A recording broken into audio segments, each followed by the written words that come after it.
Humanism മനുഷ്യനെ ചിന്തയുടെ കേന്ദ്രസ്ഥാനത്ത് സ്ഥാപിച്ചു. റിനൈസൻസ് കാലത്തെ കലാകാരന്മാരും എഴുത്തുകാരും മനുഷ്യന്റെ വികാരങ്ങളും സൗന്ദര്യവും അറിവും സൃഷ്ടിപരമായും ചിത്രകലയിലും സാഹിത്യത്തിലും കൊണ്ടുവരാനായിട്ട് ശ്രമിച്ചു. Welcome back socio batch number 1 part 2.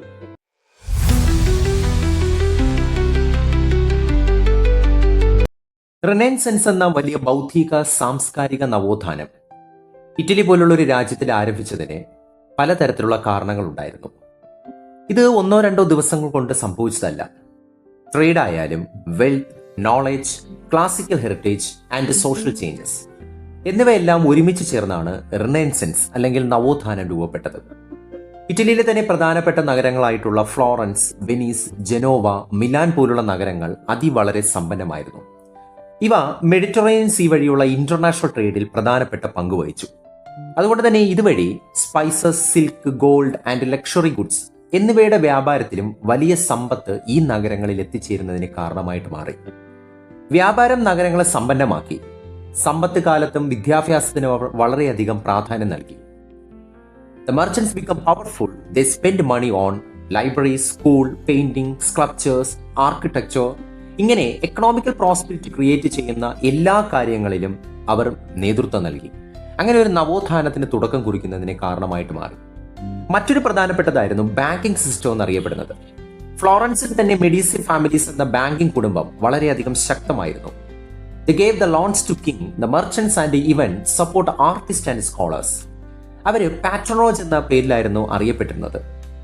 അപ്പോൾ കലാകാരന്മാർക്ക് അവിടെ വളരെയധികം കഴിവുണർത്തുന്നതിൽ പ്രധാനപ്പെട്ട പങ്ക് വഹിക്കാൻ ഈ ഓരോ നഗരങ്ങൾക്കും സാധിച്ചു. പക്ഷെ ഇവരുടെ കയ്യിൽ പണമില്ലായിരുന്നു. എന്നാൽ ബാങ്കിംഗ് കുടുംബങ്ങൾ അവരെ രക്ഷാധികാരികളായിട്ട് മാറ്റി.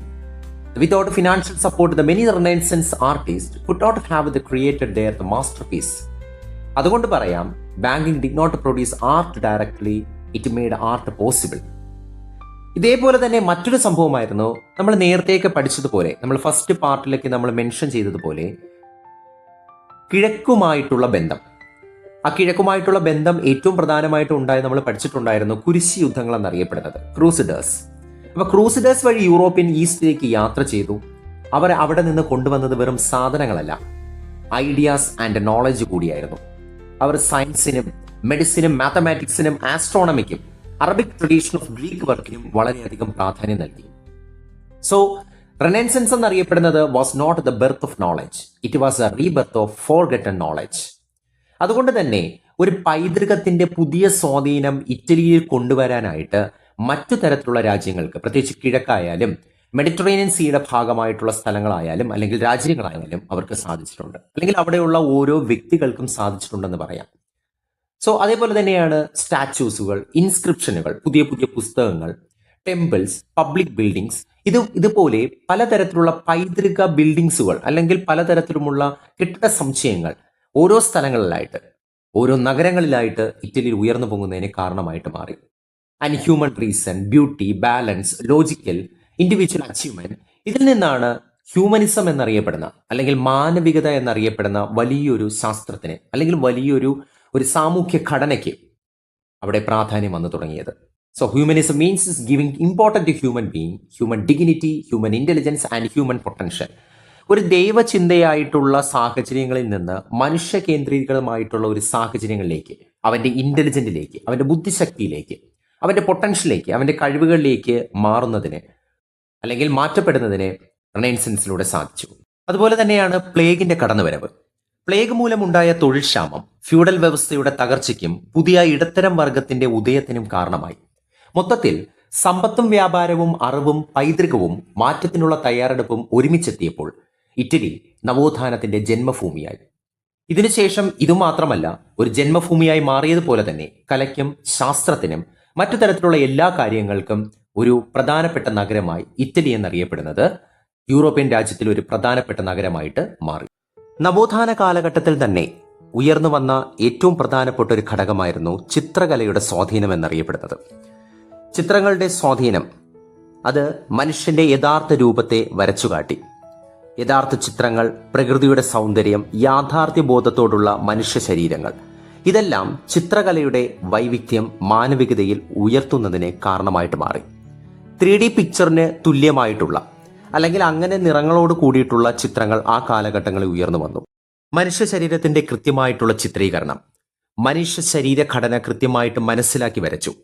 എണ്ണച്ചായങ്ങൾ ഉപയോഗിച്ചുള്ള ചിത്രരചന ഈ കാലത്ത് വളരെയധികം വ്യാപകമായി. വ്യക്തികളുടെ മുഖങ്ങളും ഭാവങ്ങളും വ്യക്തമാക്കുന്ന ചിത്രങ്ങൾ പിറവിയെടുത്തു. പ്രധാനപ്പെട്ട കലാകാരന്മാരായിട്ട് Da Vinci, Leonardo Da Vinci, Michelangelo, Titian, Raphael തുടങ്ങിയ കലാകാരന്മാരുടെ കടന്നുവരവ്. ലിയോനാർഡോ ഡാവിഞ്ചി നവോത്ഥാന കാലഘട്ടത്തിൽ ഏറ്റവും പ്രശസ്തനായ പ്രതിഭയാണ് ലിയോനാർഡോ ഡാവിഞ്ചി. അദ്ദേഹം ഒരു ചിത്രകാരൻ മാത്രമല്ല, ശാസ്ത്രജ്ഞൻ, ശില്പി, ഉപജ്ഞാതാവ് എന്നീ നിലകളിലും വളരെയധികം പ്രശസ്തനായിരുന്നു. മനുഷ്യ ശരീരത്തെക്കുറിച്ചുള്ള അദ്ദേഹത്തിന്റെ പഠനങ്ങളും പറക്കുന്ന യന്ത്രങ്ങളും, ദ ഫ്ലൈയിങ് മെഷീൻസ്, ആദ്യകാല മാതൃകകളും അദ്ദേഹത്തിന്റെ ശാസ്ത്രീയ അറിവുകൾക്ക് ഏറ്റവും വലിയൊരു ഉദാഹരണമായിരുന്നു. ഡാവിഞ്ചി തന്നെ വരച്ച പ്രശസ്തമായിട്ടുള്ള ഒരു ചുവർ ചിത്രമായിരുന്നു അന്ത്യത്താഴം. യേശുക്രിസ്തു തന്റെ ശിഷ്യന്മാരുമൊത്ത് അവസാനമായി കഴിച്ച അന്ത്യവേളയാണ് ഇതിൽ ചിത്രീകരിച്ചിരിക്കുന്നത്. നിങ്ങളിൽ ഒരാൾ എന്നെ ഒറ്റുകൊടുക്കുമെന്ന് യേശു പറയുമ്പോൾ ശിഷ്യന്മാരുടെ മുഖത്തുണ്ടാകുന്ന ഞെട്ടലും വൈകാരിക ഭാവങ്ങളും വളരെ മനോഹരമായിട്ട് വരച്ചു കാട്ടുന്ന ഒന്നായിരുന്നു അന്ത്യത്താഴം. ഡാവിഞ്ചിയുടെ തന്നെ ഒരു മാസ്റ്റർ പീസ് സൃഷ്ടിയാണ് മോണോലിസ. ലോകത്തിലെ ഏറ്റവും പ്രശസ്തമായ രഹസ്യ പുഞ്ചിരിയാണ് ഈ ചിത്രത്തിന്റെ പ്രധാനപ്പെട്ട ആകർഷണം. പശ്ചാത്തലത്തിലെ പ്രകൃതി ദൃശ്യങ്ങളും പ്രകാശവും നിഴലും ഇടകലർത്തിയിരിക്കുന്ന സാങ്കേതിക വിദ്യയും ഈ ചിത്രത്തെ ലോകത്തെ ഏറ്റവും വിലമതിക്കാനാവാത്ത കലാസൃഷ്ടിയായിരുന്നു.